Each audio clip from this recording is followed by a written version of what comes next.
کہ مرنے سے پہلے ہم مسلمان کر لے اس پہ غور. کتابوں کا خدا اور ہے، بابوں کا خدا اور. کہنے کو تو ہی سب کا اسلام ہے، لیکن کتابوں کا جہاں اور ہے، بابوں کا جہاں اور. یہ اکثر سازشیں کرتے ہیں کہ جی اگر ہم بدعقیدہ ہیں آپ ہمارے پیچھے نماز پڑھنا چھوڑ دیں. کیوں بھی نماز پڑھنا کو چھوڑ دیں تمہارے پیچھے؟ ہم ہے جو بدعقیدہ ہے. یہ اتنی بڑی شیطانی چال آپ کے ساتھ کھیلتے ہیں. یہ چاہتے ہیں ہم مسجد میں نہ آئیں، کیونکہ وہ بھی کیا دن تھے، ہم بھی ایک دن تھے. آج ہم دیو ہیں، جنوں کے بھی پیو ہیں، ہم بھی پریمی رہے 31 سال تک. بچہ نماز نہ پڑھے، کوئی نہیں آ کے باپ کو کہتا کہ آپ کا بیٹا مسجد میں نظر نہیں آ رہا. اور اگر بیٹا رفع الیدین سے سنت کے مطابق نماز شروع کر دے، یعنی حنفی بریلوی، حنفی دیوبندی اور حنفی قادیانی طریقے کو چھوڑ کے بخاری مسلم میں لکھا ہوا سنت کے مطابق رفع الیدین والے طریقے سے نماز پڑھتا ہے، تو بے نمازی بھی آ کے ابوں کو سمجھانا شروع کر دیتے ہیں. اور ابے دنیا کے بزدل ترین مخلوق کا نام ہے ابا. بزدل ترین مخلوق یہ ماؤں سے زیادہ بزدل ہوتے ہیں، کیونکہ ماؤں کی تو کوئی چیز فیک پہ نہیں، ماؤں نے باہر تو نہیں جانا لوگوں کو فیس کرنا. لیکن یہ ابے اتنے خطرناک ہیں، ان بچاروں نے باہر نہ اپنی عزتیں بنائی ہوتی ہیں.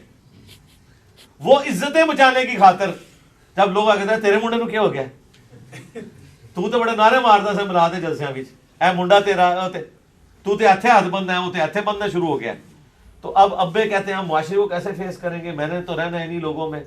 ماؤں کو یہ پرابلم نہیں ہوتا، کیونکہ ماؤں نے تو گھروں کے اندر رہنا ہوتا ہے.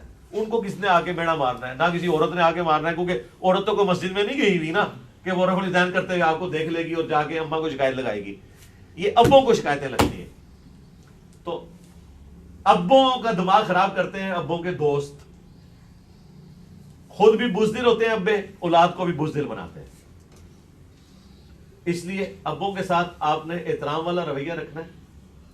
اس کان سے سننی ہے ان کی بات اور اسی سے نکال دے، ادھر سے نہیں نکالنی.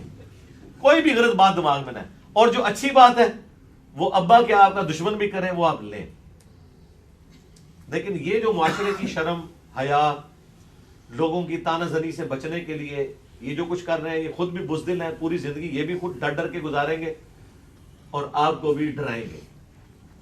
اور دیکھیں یہ دعوت حق ایسی دعوت ہے جو آپ کسی کے سامنے بھی رکھ سکتے ہیں. ہم نے کوئی نفرت کی بات تو نہیں کی. نفرت ہوتی نا ہم کہتے ہیں ان کے پیچھے نمازیں نہ پڑھو، گھر میں پڑھو، مسجدیں ان کی چھوڑ دو، ان کو 1 روپیہ نہ دو، یہ حرام خور ہیں، یہ اپنے گاڑیوں کے پٹرول ڈلوائیں گے.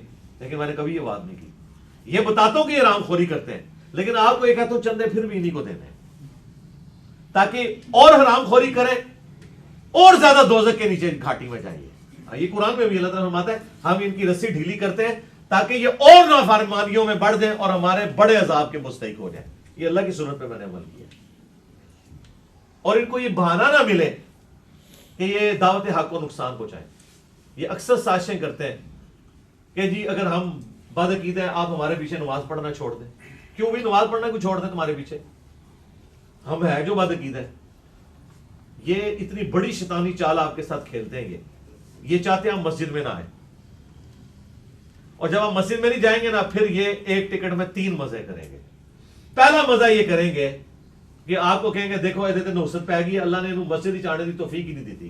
خود آپ کو نکالا ہوگا مسجد سے، لیکن لوگوں سے مظلومیت اویل کروائیں گے کہ دیکھو اللہ نے ان سے مسجد چھین لی. دوسرا خود مظلوم بنیں گے، اے ساڑھے پیچھے نماز ہی نہیں پڑھتا، نکالا خود ہوگا. اور تیسرا جو سب سے ہڈن ان کا ایجنڈا ہے وہ یہ ہے کہ آپ مسجد میں نہ آئیں، آپ کو کوئی سنت کے مطابق نماز پڑھتے ہوئے نہ دیکھیں، کہیں آپ کی وجہ سے کوئی اور رفع الیدین شروع کر دے. یہ اصل میں ان کو ڈر لگا ہوتا ہے. اس لیے کہتے ہیں کہ ادھر جاؤ جی اور کدھر پڑھو. اور جب آپ چلے جائیں گے پیچھے سے یہ پھر کہیں گے تکو جی ساڑھے پیچھے نماز نہیں پڑھتا، اے چنگا اسلام انہیں سیکھا ہے، قرآن میرے کو نہیں پڑھے اور میرے پیچھے نماز نہیں پڑھتا. اللہ کے نکالا خود ہوگا. اس لیے ان کے سر پہ سوار رہنا ہے. نمازیں بھی ان کے پیچھے پڑھنی ہے، چندے بھی ان کو دینے، سب کے سامنے دینے ہیں. وہ مجھے قرآن کی آیت اب سمجھ آئی ہے جو قرآن نے کہا نا کہ اعلانیہ بھی خرچ کرو اور چھپا کے بھی کرو. ان کے اوپر اعلانیہ خرچ کیا کریں تاکہ کل کوئی چیز بولے نا تو لوگ ان کا منہ توڑیں کہ یار چندے دے تو بڑے ہاتھ اگے کر کے پھڑتا سے ہوں آنا میں کہ یہ گمراہ ہو گیا ہے. چندے ابھی بھی آپ سے لے لیں گے چاہے آپ گمراہ بھی ہیں. آج تک کسی نے واپس نہیں کیا اس کا عقیدہ پوچھ کے ہاں بھی تیرا کیڑا عقیدہ تھے چندہ واپس لے جا. چندے تو ان کو یہودی بھی آگے دے نا تو یہ لے لیں گے. چندے تو لیتے ہیں. آج تک نہیں انہوں نے نہ کسی کا عقیدہ پوچھا, نہ کوئی مسلک پوچھا, نہ یہ پوچھا کہ اس کی داڑھی ہے نہیں ہے, نماز پڑھتا ہے نہیں پڑھتا. چندہ فوراً ہتھیار لیں گے. مسجد نہیں کبھی چھوڑنی. آپ کی نمازوں کی گارنٹی میں دیتا ہوں انشاءاللہ. مجھے کانفیڈنس ہے قرآن و سنت کی روشنی میں کہ نماز ہر کلمہ گو اہل قبلہ کے پیچھے درست ہے. اس کی غلطی کا وبال اس کے اوپر ہے, میں نے دلائل سے ثابت کیا ہے. نہیں تسلی ہو رہی میری ویڈیو دیکھ لیں. شرک والے امام کے پیچھے نماز, اس کے پیچھے بھی نماز درست ہے. نماز اللہ اور بندے کا معاملہ ہے. ہاں یہ ذہن میں رکھیے گا, اس میں مخلوق کا کوئی لینا دینا ہی نہیں ہے.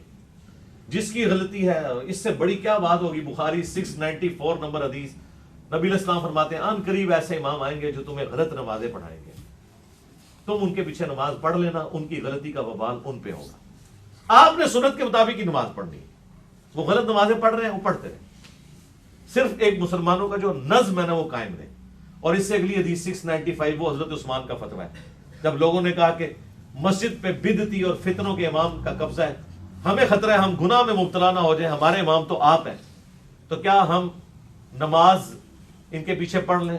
حضرت عثمان نے کہا نماز ہی تو مسلمانوں میں ایک نیکی کا کام ہے, نیکی کے کاموں میں ان کا ساتھ دو, برائی میں ان سے الگ رہو. بس اس پہ امام بخاری نے باب باندھا ہے, بدعتی اور باغی کے پیچھے نماز پڑھنا درست ہے. حضرت عثمان کے مخالفین کے پیچھے اگر نماز پڑھنا درست ہے, اور یہ تو آپ کو کہتے ہیں وہ یہودی تھے سارے, تو حضرت عثمان تو کہہ رہے ہیں یہودیوں کے پیچھے بھی نماز ہو رہی ہے ان کے حکم.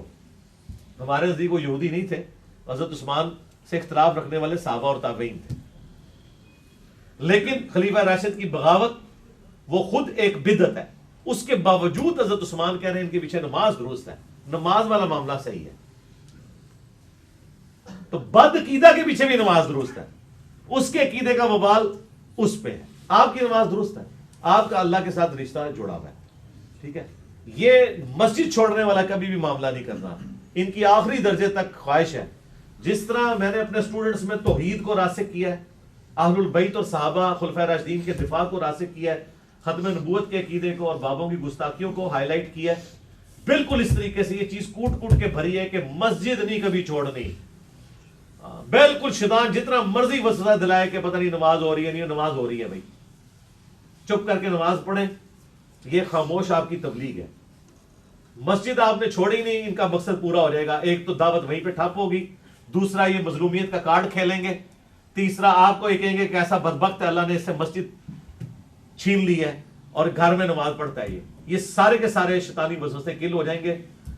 تو بنو امیہ کی چالیں جہاں ختم ہوتی ہیں, اللہ کے فضل سے ہماری عقل وہاں سے سٹارٹ ہوتی ہے. لہذا بنو امیہ کی کوئی چال ہو, شیطان کی کوئی چال ہو, اور شیاطین کے ایجنٹ مولویوں کی کوئی چال ہو, الحمدللہ اس کو ہم کل دا ایول ان دا بڈ, جڑ میں اس کو ختم کرنا ہے اللہ کے فضل سے.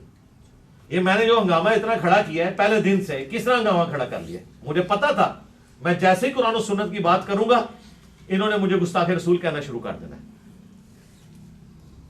میں نے کیا کیا, میں نے شروع ہی میں بزرگوں کی گستاخیاں ہائلائٹ کرنی شروع کر دی 2009 میں, اندھا دھند پیروی کا انجام. کیوں؟ میں نے کہا میں ان کے گھر میں آگ لگا دوں گا. چشتی رسول اللہ, تھانوی رسول اللہ, آگے پیچھے انہیں ہوش ہی نہ آئے کہ منو گستاخ کمن. ہوں پتہ ہی کہتے ہیں انجینئر ساڈے بزرگوں کو گستاخ رسول کہتا ہے, یہ نہیں کہتے کہ انجینئر گستاخ رسول ہے. دیکھیں یہ حکمت سے چل, مجھے پتا تھا میں قرآن و سنت کی بات کروں گا, توحید کی بات سے تو انہیں گستاخی لگتی ہے نا. جب آپ کہیں گے کہ اختیار سارا اللہ کے پاس ہے, انبیاء ہوں, اولیاء ہوں, اہل البیت ہوں, صحابہ ہوں, کسی کے نفع نقصان کے مالک نہیں ہے, تو فوراً یہ کہیں گے یہ تو نبی کو مشکل کشا نہیں مانتے, یہ تو نبی کا علم غیب نہیں مانتے, کبھی کوئی جھوٹ آپ پہ باندھیں گے. اس سے پہلے کہ یہ سارے کے سارے جھوٹ آپ کے اوپر باندھیں, آپ ان کے گھر میں گھس جائیں, ان کو 10 کیوں لکھے ہے, چشتی رسول اللہ, تھانوی رسول اللہ, اور صاحب اور سکر کی باتیں. اب یہ دیکھیں بغدادی نے آج ٹھکوا لی ہے نا اپنے فرقے کی. منو کہہ رہا ہے کہ انجینئر تو شفاعت نو نہیں منتا. ہوں جدو لوگ ویکھن گے کہ یار یہ بازید بستامی جڑا ہے وہ آتا ہے کہ میں شفاعت کراں گا, محمد بھی میرے جھنڈے تلے ہوئے گا, تے بریلویاں نے انہاں کیا کرنی ہے, کتے ہار نہیں کرنی انہاں دی. آپ میں سے کتنے لوگ ہیں جو پہلے بریلوی تھے؟ 100 سال سارے وہابی مل کے ایک بریلوی نو نہیں ٹھیک کر سکتے. تائیں 15-20 سال تک ایک مولوی تقریر کرتا ہے میں اہل حدیث کیوں ہوا, میں وہابی سے حنفی کیوں ہوا. اتنے لین لگی پئی ہے, یعنی سنبھالے نہیں جا رہے, لائف سٹوریز اتنی ہیں. ٹھیک ہے, تو مجھے بتائیں مسجدیں تو ان کے پاس تھی, مولوی ان کے پاس تھے, کرندے ان کے پاس تھے, انہوں نے کیا کام کیا توحید کا یا ختم نبوت کا؟ تو یہ ہماری دعوت کی سچائی پلس حکمت, انجینئر کی ڈاکٹرین کہ چولہا لا دو انہاں دیا. ہاں, جو چولہا ہلن گیا آکاش بیل اترے گی, پھر قرآن و سنت بھی ان کو سمجھ آئے گا. السلام علیکم ورحمۃ اللہ. اور فرقوں کی دکانیں بند. The damage has been done.